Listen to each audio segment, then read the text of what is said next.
我叫做鄭麗君博士，我係科學院副院長，嚟自應用健康科學系，我教生物醫學同埋理論課程嘅學生。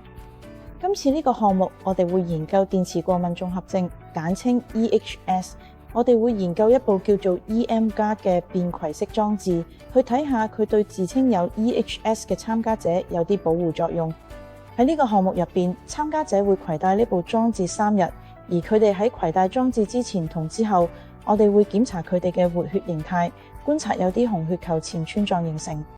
除此之外，我哋會抽取血漿去檢查氧化壓力指標，包括熱休克蛋白指標同埋組胺指標，仲有過敏指標，例如丙二醇指標。另外，我哋都會檢查神經指標，即係血清素指標。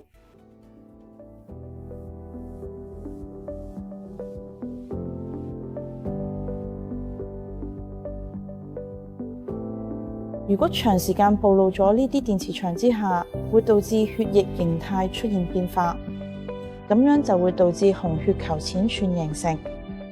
一旦紅血球前串嘅血液入邊形成，就會令到氧氣運送不足，亦都會影響微血管循環。而當你微血管循環受影響嗰陣，就極有可能出現好多好容易被忽略咗唔明顯症狀同症狀。呢啲其實都係同電磁過敏綜合症 EHS 有關。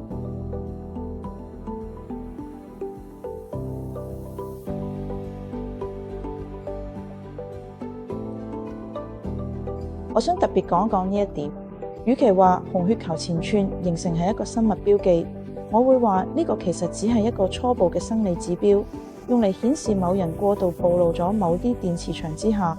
我哋正常嘅紅血球呢，表面係帶有負電荷嘅，咁所以如果長時間暴露咗太多電磁場之下，會令到呢啲電荷減少。喺排斥力減少之後，所有紅血球就會聚埋一齊，重疊堆積，形成所謂嘅淺串現象。所有紅血球聚埋一齊就會塞住血液循環，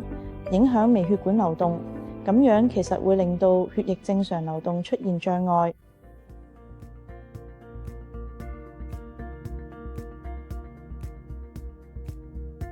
只係3日觀察期內，有73%嘅參加者表示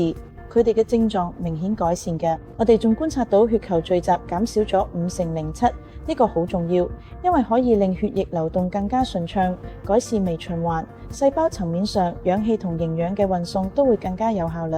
另外，血清素水平提升咗5.95%，有助改善心情、睡眠同埋聯繫功能。結果非常正面，即使只係短短3日嘅介入期，預計如果用 EM-Guard 技術嘅介入期再長嘅，效果會更加明顯，而且統計上都會有顯著改變。